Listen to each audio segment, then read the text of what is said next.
It's a wonderful day here on Ogtv. Welcome to your image, your public relations program on TV. Today we are having a unique personalities, unique experts that have great essence to our living, our development, and growth. Not just to an individual, for corporate organizations to also enhance a good standard of living, and also for the nation to enable it grow its citizens intellectually, and to also begin to have the capacity to handle day-to-day life activities. Recently, we just had the World Cancer Day, and we had with the team united by unique. But certain things are critical to avoiding cancer, to limiting the incidences of cancer. And one of those key issues is the issue of nutrition and diet. I have here with me great experts. Particularly, I'm having a combination of female who are in their own rights intellectuals. So I have Mrs. Abeokuta. Thank you, sir. She is a chief lecturer at the Federal College of Education, Abeokuta, Lagos, an expert in nutrition and dietetics. Also the former head of department in the home economics of the Federal College of Education, Technical, Abeokuta, Lagos. Madam, you are welcome. Thank you, sir. I also have here with me another expert, a seasoned lecturer. She's also into the field of food science and technology, nutrition and dietetics, and also issue of public health. Mrs. Ilori, Olasombo Adishola Ilori, with the Moshood Abiola Polytechnic. Madam, you're welcome. Thank you. Good evening. I'm glad having you. Thank you. And we are looking at the topic of the day, which is the nutritionists and the society. Can you quickly enlighten me on what nutrition is all about? Well, when we talk about nutrition is a science. It's a study of science that has to do with the management of human diets, and it enlightens individual to make, healthy, informed choices, and it also helps them to boost their immunity. Nutrition itself, it has to do with the study of nutrients that are, and phytonutrients, all these antioxidants that are in food, and how the body utilizes them for optimal health. Well, perhaps I want to challenge Mrs. Ilori. Does it not look elitist? Because I have to say it looks elitist in the sense that the ordinary man in the society does not understand that certain nutrients are important, and they are not given the opportunity of. Can you distinguish, the difference between nutrition and dietetics? Thank you very much. Well, the field of nutrition and dietetics, they are closely related, and there is a thin-bound line between the two. As my colleague has rightly said, nutrition is about advising people on how food affects their health. But in the field of dietetics, it's like more not only to educate people, but it is the practical application of the nutritional knowledge into solving human problem that has to do with diseases and the related problem. which might emanated from maybe too much or undernutrition. When there is, when we say malnutrition, you know, it has two tail, either over or under nutrition. So when the problem emanated from undernutrition, we have deficiency problems. But when we talk about overnutrition, we have several diseases that are also attached to that, ranging from obesity to cardiovascular diseases, so cancer, as you have earlier said, and so many other diseases that are related to overnutrition. So when we say dietetics, it's more than it is practical application of the nutritional knowledge that we have, the knowledge of nutrients that we have into how it can solve human problem, either based on under or overnutrition. Okay. Why we need to balance food, yes. Our food intake, yes. Having vegetables, fruits, and the like, yes. And then study the body metabolism, body processes, how will body react to those nutrients when they are in the body. Okay, permit me to ask you, do we need a doctor when we have a nutritionist? Well, the truth of the matter is both doctors, we also have doctors among the nutritionists too. We have people that have their doctoral degrees. I'm really talking about medical doctors, because looking at the generic meaning or the activities of a nutritionist, it's like you are all in all.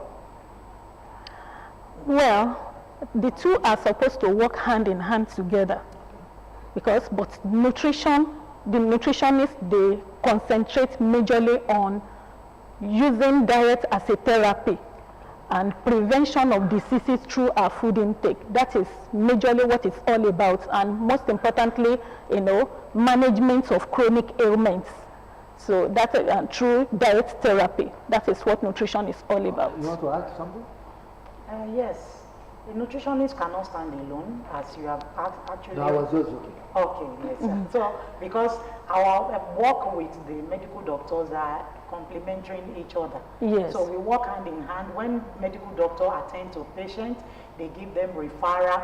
Apart from the medical attention, if the patient actually need therapeutic attention, the dietetics experience, so they give referral to nutritionists.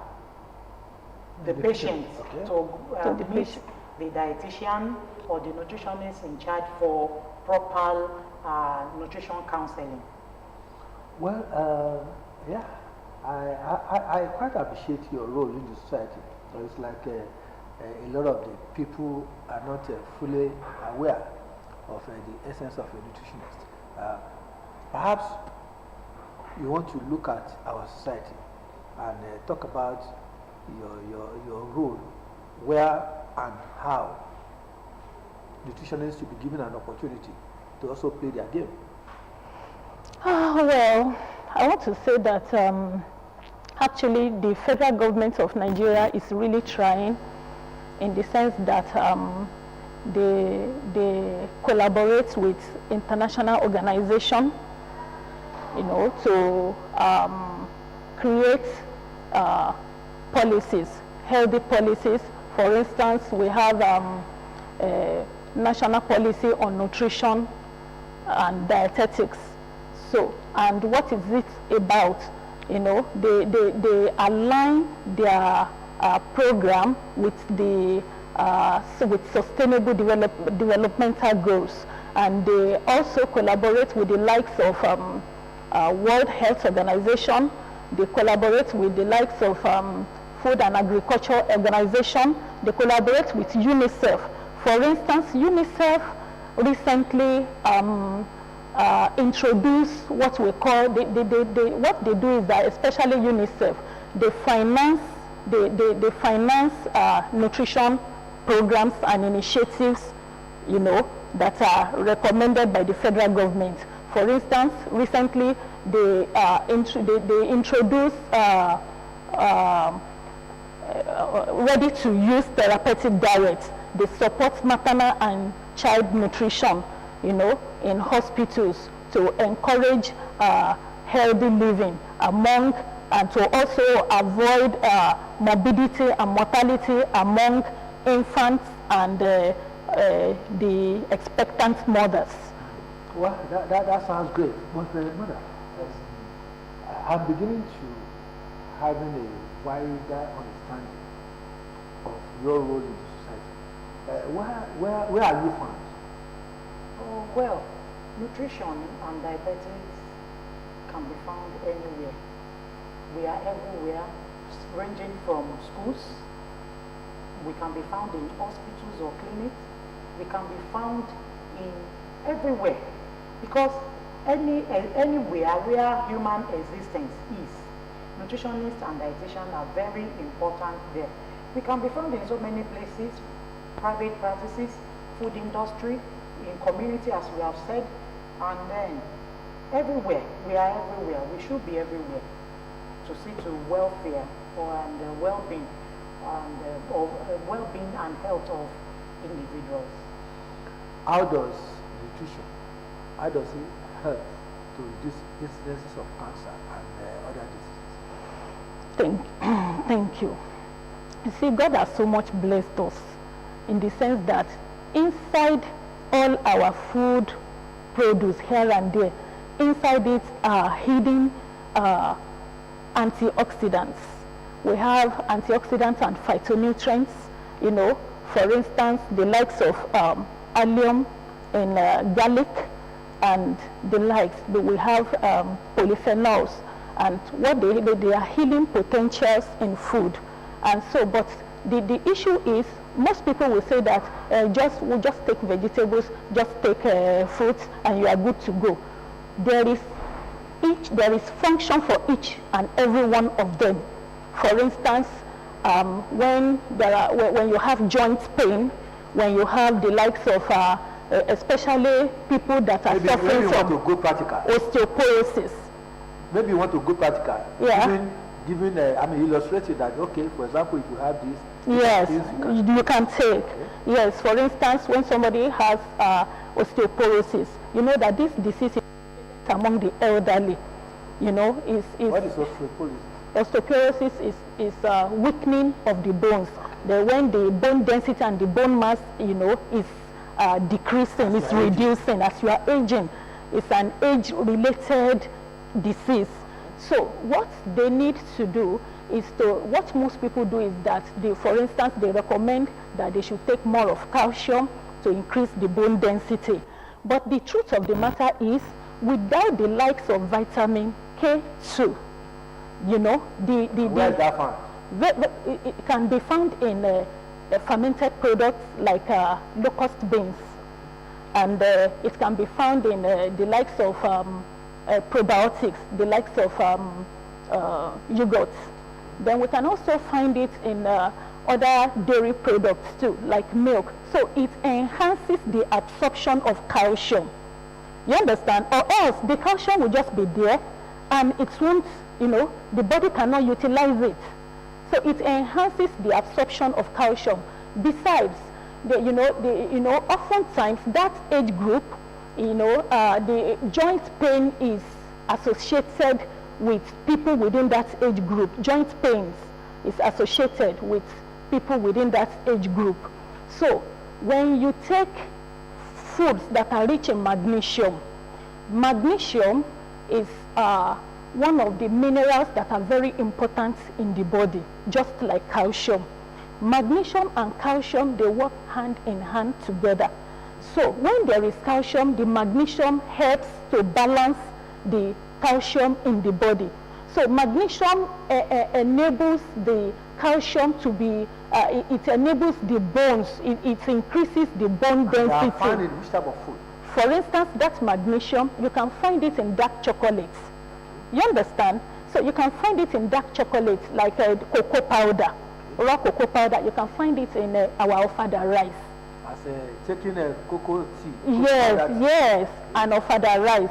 So, and what it does is that oftentimes people within that age group, they suffer from arthritis. They suffer from joint pain. And this inflammation can easily be be reduced, you know, to a reasonable extent without taking medication when they take more of these magnesium-rich foods. And what are they? We have the likes of cocoa powder, just as I've told you. We have the likes of our ofada rice, you know, then oats. Taken with Sir? ofada rice, taken with Ofada stew, you know, and that is oversaturated with locust beans. So, you know, it goes a long way in helping us. Well, thank you so much, madam. I'm getting more interested in the understanding of nutrition. Yes. You know, some foods are absorbable in a particular body of the person. Some are not. What are the symptoms that we should understand that will make us to say, oh, this particular food is not, or generally, what will you recommend for the youth, for elders to be taken so that they can have good health? Well, starting from absorption of nutrients, knowing fully that the active ingredients in food are nutrients, and these nutrients are very vital, as we have earlier said. We cannot do a one-size-fits-all diet for any category of people. Most of the diet therapy are individualized. That is, they are personalized based on, maybe when you come to diet therapy clinic, we will need to do some assessment. Where are they found? You can find them in any hospital, particularly government hospital. We have them. They do clerking for you. That is, they engage you in interview, ask you certain things, do some anthropometric measurements, take your diet history, and based on your complaint, so they give you dietary counseling or nutritional counseling. This issue you are talking about abuses me, because I expect that all these issues must be prevalent. Nutritionists will be everywhere, and if possible, they should be attached to the families. Just like we have seen doctors, they should be available everywhere, and Yes. people can now understand. Yes, that is one of importance of nutrition. But in maybe because we are developing country, we are developing, and we believe that one day we will get there. If you see most of all these japa that are going out there, you know, it's because the developed countries so much take importance or attach importance to their health. So all these that you have said, they are in place in developed country. In any hospital like that or any clinic community, we have all these facilities, we have all these services rendered to people in order to guide them on their food choices. So I believe we are a developing country, we are going there, and by the time we get there, it is believed that even at every community, we're supposed to have nutritionists at every health post, at primary health centers, doing their job and alleviating problems. See, if nutrition can have their way in everywhere, there will be reduction in health costs. And this goes a long way, even with the pocket of the government. There will be reduction in chronic diseases. So there is no one-size-fits-all diet therapy that can be given to the elderly based on what they have, or their body composition will determine the one is examined. Yes. But what is the Nutritionist Association of Nigeria or Society of Nigeria doing? Because this is vital to humanity. Well, Nutrition Society of Nigeria, they are trying a great deal. And what they do is that there is public awareness, there is nutrition education through various mediums. You know, for instance, now, just to, I want to add my voice to what my colleague has just said. And in response to your question, you know, every individual has varying needs. The need of A is different from B. Okay, let's look at the group of people we have. The needs, the elderly needs are different from the adolescents. For instance, let me tell you something about the adolescent that is prevalent in our society. And it's because of ignorance. And what is happening is that, you see, these adolescents, you know, at that age, they have menstrual cycle, you know, and this part, and it also has to do with women of reproductive age too. You know, they discharge blood, they lose blood every month, but they lose iron every month, but they are not, you know, they are not replenishing themselves. They are not, you know, restoring back the iron they lose every month. Well, it's getting more interesting. We might not be able to conclude this particular discussion. We are going to continue next week. Okay. Because our time is up. Oh. And, that's why next week we will have to have you around. No problem. I have a further explanation. It's been a great session with our nutritionists here. It's been wonderful and it's eye-opening. I want to believe that nutritionists are needed in every home, everywhere in our society. Perhaps we are calling on government to take this as a higher responsibility in reshaping, helping our humanity to grow, helping our nation to grow, and helping organizations to also have healthy people in their respective places. Until next week, this is how far we can go. I'd like to thank Mrs. Abeokuta. Yes, sir. Giving us the opportunity to have you around. And I also sir. want to thank Mr. Olason for it's great having you. We are going to tap more of this knowledge next week. Viewers, we are so happy that we are having them here. Until next week, stay glued with us so that you can benefit more. I'm Akin Kudera, your anchor on your image. Say bye.